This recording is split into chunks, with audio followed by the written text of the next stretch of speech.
j'ai décidé de me prendre en main et de me trouver un style d'art qui plairait à tout le monde.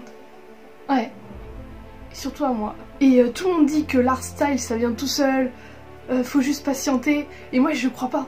Parce que quand tu vois mes dessins, ça n'a aucune personnalité. Ce que je vais faire, c'est que je vais forcément. Et je vais aujourd'hui devant vos yeux suivre un tuto, parce que tout le monde sait que je n'ai pas d'amis pour m'influencer. Comment développer votre style pour les débutants. Et bah je vais le faire, je vous le dis, je vais le faire.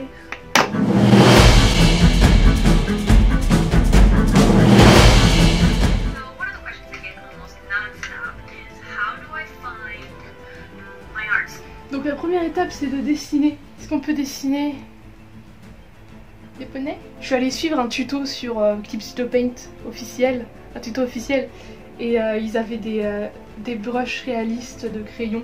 Et ça suit l'angle de mon crayon et j'adore ça. Ça ne me sert absolument à rien. A few moments later.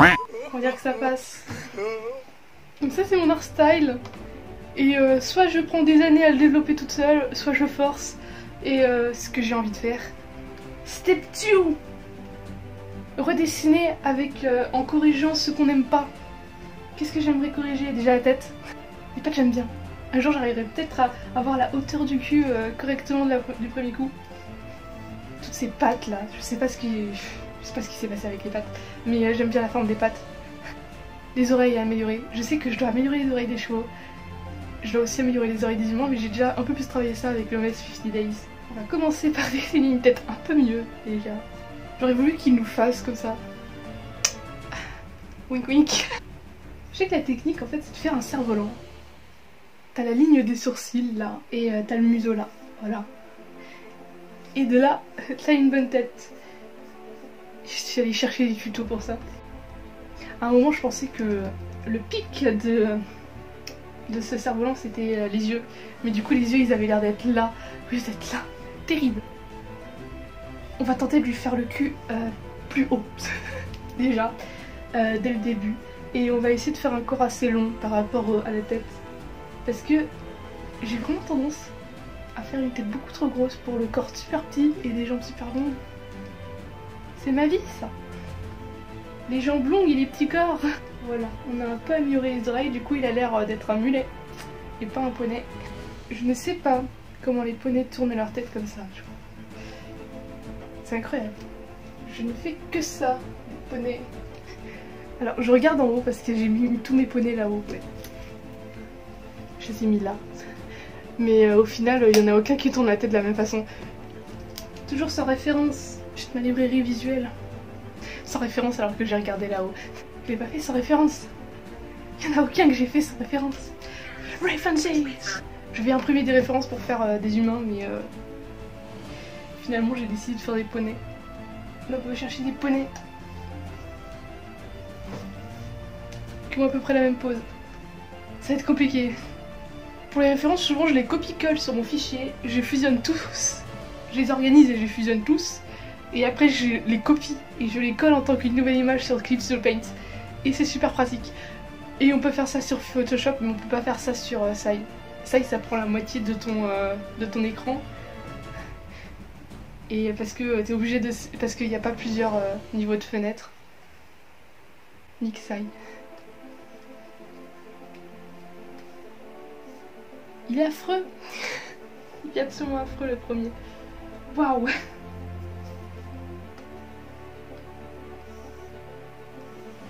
Bon bah on va essayer de faire avec un squelette hein, parce que c'est vraiment dégueulasse. J'ai une très mauvaise vue des...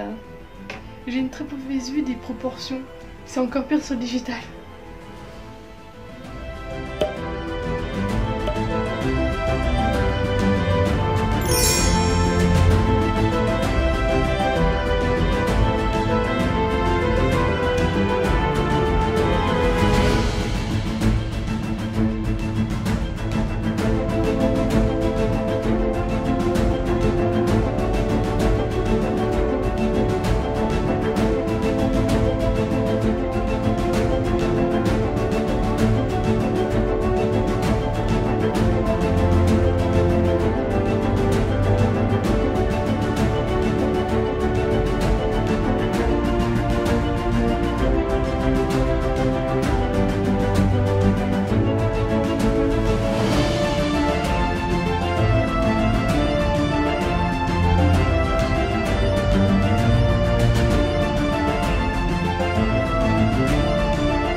fini avec les références.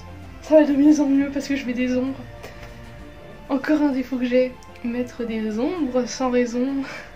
Alors que mon but c'est d'avoir un speed outline. Mais comme j'ai tendance à aller plus vers le painting et pas le line, ça peut être utile d'avoir les ombres. Yay, on va tracer. C'est ce que je fais le mieux. Donc on retourne sur la feuille. On le met à 30% d'opacité. Et 29% c'est tout pareil. Donc, premier shape. J'avais dit que les muscles c'était pareil que les humains. Et bah, le sternomastoïdien, tout ça, il commence derrière l'oreille. C'est pareil pour les chevaux, ça commence derrière l'oreille, ça continue là.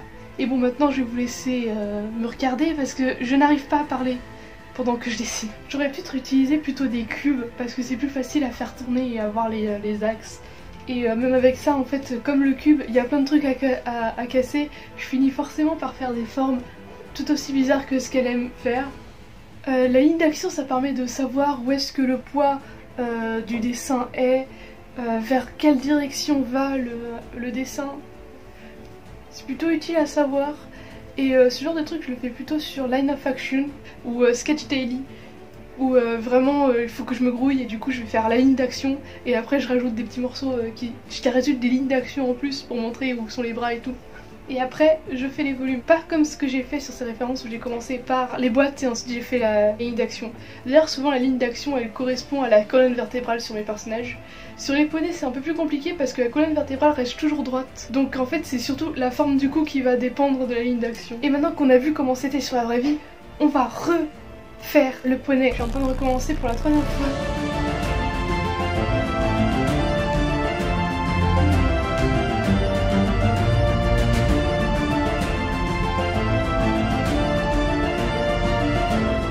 Ça commence à devenir pas mal là.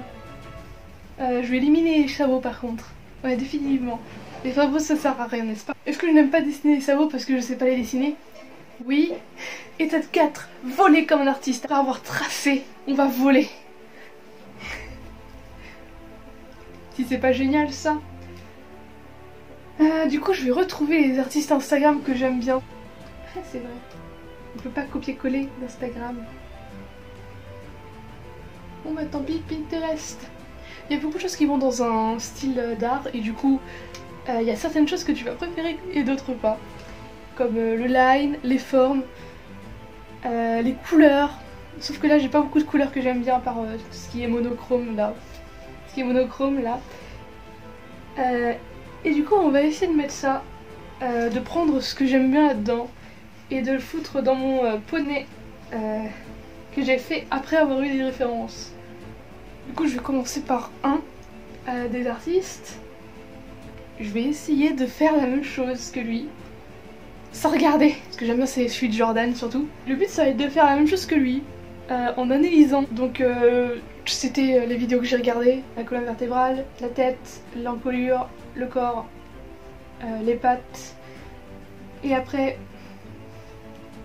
il fait les détails des ossements et les muscles.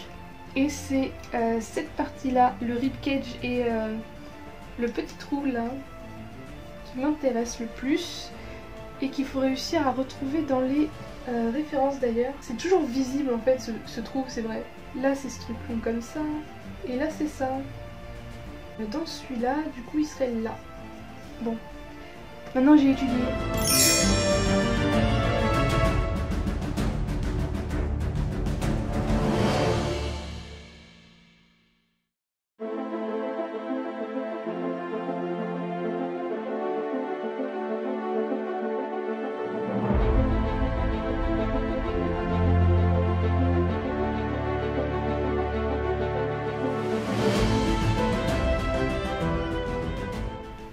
C'est un autre style parce que du coup celui-là c'est super compliqué parce que c'est vraiment réaliste. Du coup je vais plutôt essayer celui-là parce qu'il est très rond et c'est trop chou. On va quand même essayer de faire la tête vraiment très ronde et rajouter un peu de poils là-dedans.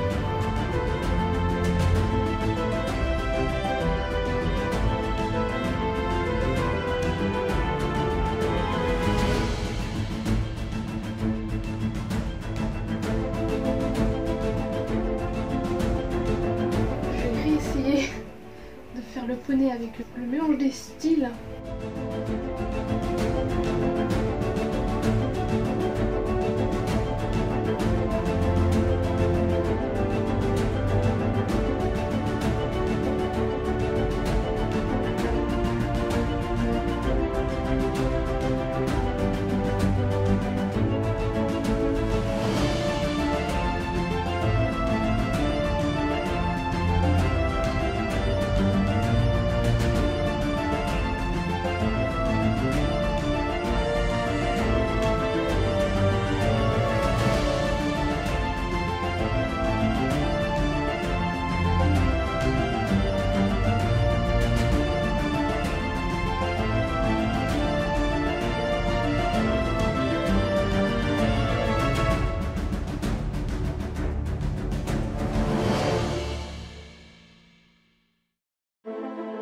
Voilà, j'ai style comme un artiste. J'ai piqué de ces 3 styles pour que ça donne ça. C'est parfait.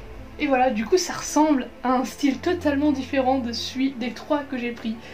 J'ai pris la manière de faire de Johan. Celui-là j'ai pris à peu près les rondeurs. Et celui-là j'ai pris beaucoup de trucs qui étaient donc qui sont donc la crinière, la manière de faire la tête, la manière de faire les pattes. Et pourtant ça ne ressemble pas du tout à l'un des 3, ce qui fait qu'on a bien volé. On a volé comme un artiste. Qu'est-ce qu'il faut faire après? Deuxième technique qu'elle donne, ça va être de tracer encore une fois. On va mettre à 30% et on va copier les deux qui sont là. Genre lui il avait commencé comme ça, avec la colure, et ensuite il prend le reste. D'ailleurs pour rappel, même si on trace et que ça ressemble pas du tout à ce que l'artiste a fait en dessous, qu'il n'y a aucun trait, même si c'est comme ça, il faut surtout pas reposter online ou en public, ça se garde chez soi. Donc on passe à lui, on va tenter de regarder quel shape il y a, un truc intéressant pour le coup que je ne fais pas. C'est que genre, il y a les 2 sternos là et elle rajoute un bump derrière pour montrer qu'il y a le crâne en fait. Il y a des petits rectangles pour les jambes. Là c'est 2 boudins, genre c'est 2 boudins à la base. Là c'est l'épaule et du coup elle rajoute un boudin là et un boudin là. Et elle met juste un trait pour le sabot. Ah d'ailleurs pour les oreilles sont pas mal. Je devrais essayer de les piquer. C'est genre hop et on fait un petit trait. Ovale et on fait un petit trait. Enfin là il n'y aura pas le petit trait parce que forcément il est vers l'arrière. Au final elle le fait qu'en 2 morceaux la patte. Du coup en 2 morceaux la patte. Il y a cette partie là, l'épaule, et il y a toute cette partie là. La tête c'est facile. C'est un rond avec un ovale par dessus. Il y a l'encolure, il y a le torse, il y a les fesses, la cuisse, le tibia et le pied. En soi la cuisse, le tibia, mince, je me suis ratée, non c'est bon, et le pied, et on fait ça. Et du coup comment ça se passe ça si je trace? Ça ressemble plus à un carré, ce qu'il y a là, des triangles pour les cuisses, mais ça ressemble plus quand même à des rectangles ce qu'elle fait pour les cuisses, l'autre. Et après elle le fait en plusieurs parties, elle fait le pied et le doigt. Quel joli tracé. J'aime beaucoup trop sa manière de faire des jambes, celle qui fait tout rond. Peut-être que je vais réessayer de refaire ce poney. Par contre j'ai un peu la flemme de recommencer la pose donc... Ouais. Étape 5. Redessiner le premier dessin apparemment. Mais avec le style qu'on a appris. Le premier dessin c'était celui-là. Et donc avec tout ce qu'on a appris et tout le style qu'on a voulu avoir, on va le redessiner. Qu'est-ce que ça va donner?